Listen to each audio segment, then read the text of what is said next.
Hi, this is your host Swapnil Bharti and welcome to TFR Let's Talk. And we have with us today two guests from Commit USA, Max Nirenberg, Chief Revenue Officer and Managing Director, and Arik Faingold, Chairman and President of the company.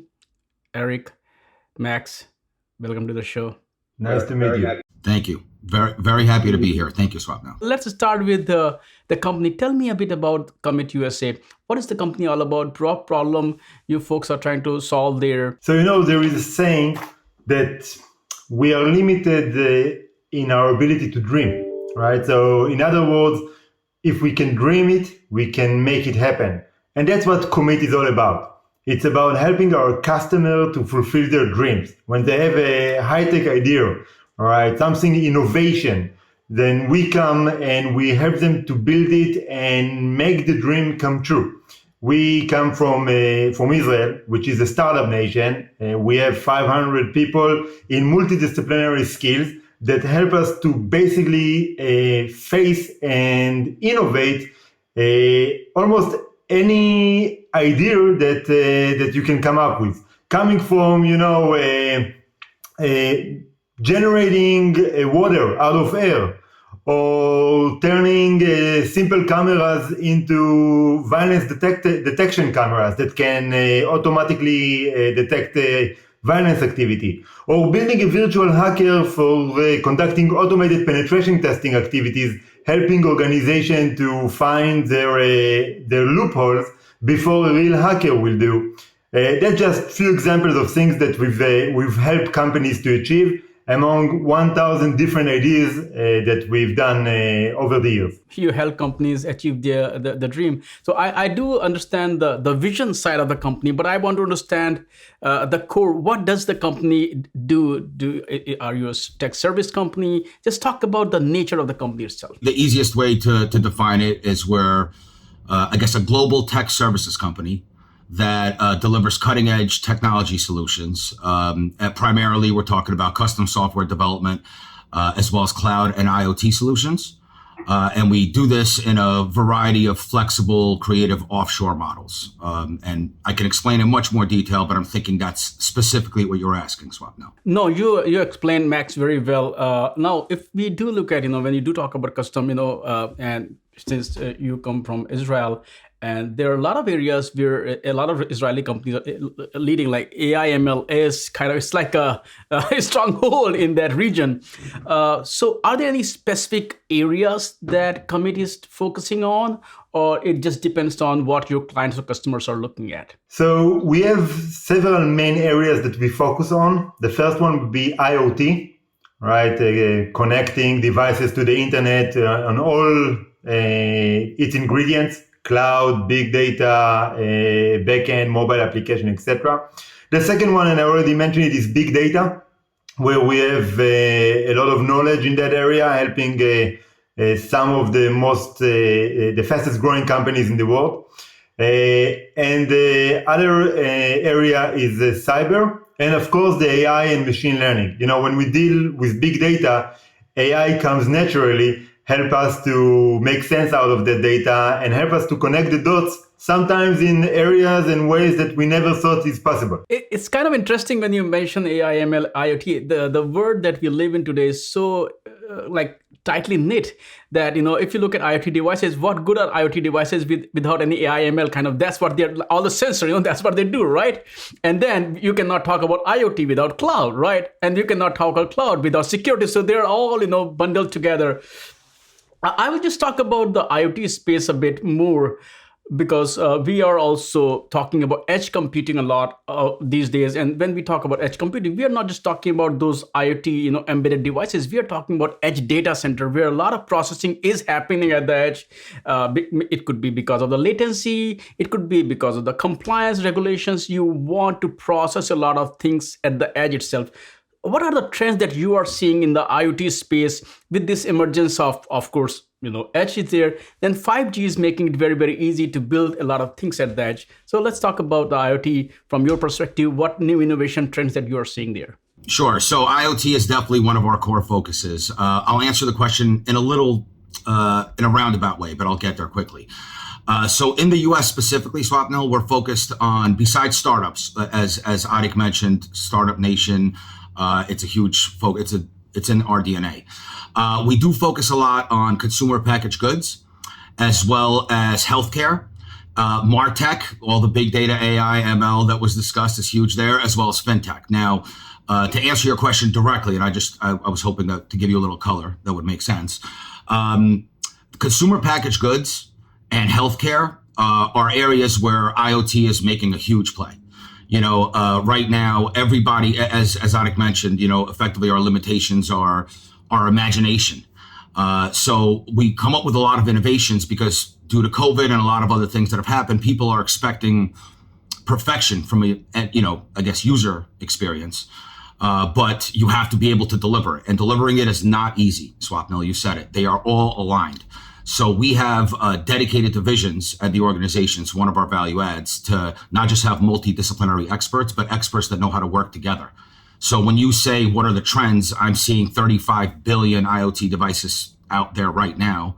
And I believe all the statistics show we're talking about over 60 billion by 2025. So every day when I'm talking to clients and prospects, everybody's coming up with new ideas, wanting to make, things work remotely in a secure way that can actually scale. When you say consumer packaged good, are we talking about grocery stores? Are we talking about perishables like, fruits, vegetables, meat, or we are talking about boxed items or everything? I'll give you a couple of very simple examples that will just connect for anybody when you would think of, a Ring doorbell or a Fitbit. These are not clients of ours, but just an example of just taking an embedded, taking a hardware and having an embedded and software element associated with it. And like you said, then talking to the cloud, taking the data.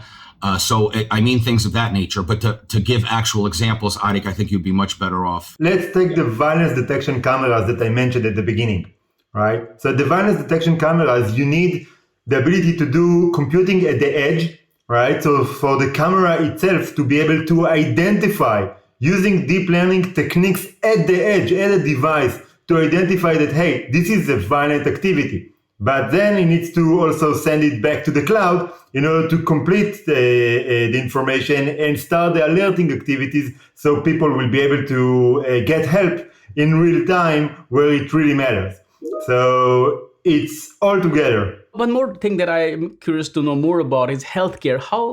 What kind of solutions are you offering for the healthcare industry? We offer the healthcare industry, first of all, IoT is one of them. Is basically taking healthcare devices, medical devices, and make them IoT devices. On top of that is helping healthcare organizations and software vendors to enhance their software, get them to the cloud, get the HIPAA compliancy, develop software using ISO 13485 compliance and regulation, all of that kind of things. Now, when we do look at the spaces or areas that you're working on, it's not, you're not just dealing with one narrow problem. You are dealing with a lot of problems and you don't really know where the company will go. So how do you kind of help companies know better, first of all, where they are in their journey? It's not about just in the progress of digital transformation, but how, horizontal spread as well, because you may be dealing with so many different things. So can you talk about what kind of expertise you have in-house so that doesn't really matter what companies are looking for, you have a solution ready for them? So I think this is one of our core differentiators. I'm glad you asked the question, Swapnil, because earlier on, Arik mentioned having over 500 people in-house. The way that the company, we call it our talent powerhouse. So our powerhouse was built intentionally to support any product evolution. So we have dedicated divisions, just the software, just the embedded, just the cloud, just the cyber, just the big data. Because if you think about, as you said, as a product evolves and the next generation needs to be made, at some point, these different divisions need to know how to work together. So the idea is you can have a good plan or a good vision, but actually delivering on it is difficult. So that is definitely one of our core differentiators, is building an intentional powerhouse of people who are already in-house, ready to help. And how are these teams operate? Are they tightly integrated or loosely coupled so that they have their own flexibility versus they're like so tight that they cannot look beyond their own department? So each department has its own capability, but we have a very strong PMO and architecture office that combines everybody together, right? So we look at in a very holistic approach, and then we summon every department as we need them, only when we need them. One thing is that the market is changing very rapidly, especially with the COVID. Though a lot of companies, they did have digital transformation, they did have cloud strategy, but it kind of accelerated it. Now we are kind of with vaccine there, things are settling down, and we are seeing a lot of new norms. What has this changed for your industry? Because, whatever you folks are doing, that's where everybody is heading: IoT, big data, AI. So talk about how things are rapidly changing, how it's creating new challenges for you, because everybody is moving so fast. But that also means there are new opportunities as well. So I would like to tackle this for a second. It's an amazing question, because when I was considering joining Commit, this was one of the big conversations that Arik and I had. I mean, we spent months discussing this, and the timing felt so right. What you just described, the COVID situation, effectively in the last year, the world got comfortable with having Zoom meetings. The world got comfortable with having, the idea of creative offshoring became more and more comfortable. Effectively, people's in-house employees were effectively offshored for the last year. So it created a really, really great opportunity to basically bring the power of the globe to the United States. The one trend that I'm seeing is people who effectively were only focused on building in-house teams are now getting much more comfortable with just outsourcing unique niche talent to a company that actually can deliver exactly what they need while keeping their small critical team still in-house. I think that, as Max mentioned, the world is flat. And we all learned during the COVID-19 that it doesn't matter if you at the same city or in different country, you will speak with each other over Zoom. And what we've learned is that we can be very efficient and effective, right? Even where we are remotely and apart from each other, using, video techniques and cloud techniques. And of course, software is all about the cloud and ability to share with each other in different locations. So no more boundaries. And therefore, we decided in 2020 to come to the US, right? Because what we offer to the Israeli startups and product companies, now we can offer to the US companies. Today, we kind of live in a world which is kind of driven by open source. If open source has not become the default, it's a preferred model for software development. How much open source is Commit either consuming or using or contributing to? So open source in the last few years became bigger and bigger. And we are using open source a lot and contributing to open source a lot because you don't want to reinvent the wheel where it's not needed. And today with open source, you can get a lot, all right, in order to start and build on top of that. B, when you contribute, you get it back. So open source is a very big thing for us. And in the most majority, if not all of our projects, we use open source. Of course, use under the limitations based on the relevant licenses that are needed on open source.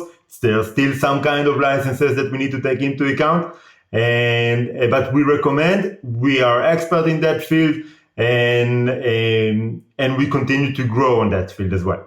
Max, Arik, thank you so much for taking time out today and talk about not only the company, your focus, your goal, your expansion in the US, and the problem that you're solving for a lot of other companies. I love the conversation. I love what you folks are doing, and I would love to talk to you again. So thank you for your time today. Thank you. Thank you very much. Yeah, so no, it was wonderful. Really appreciate it. Looking forward to continuing the relationship. Thank you.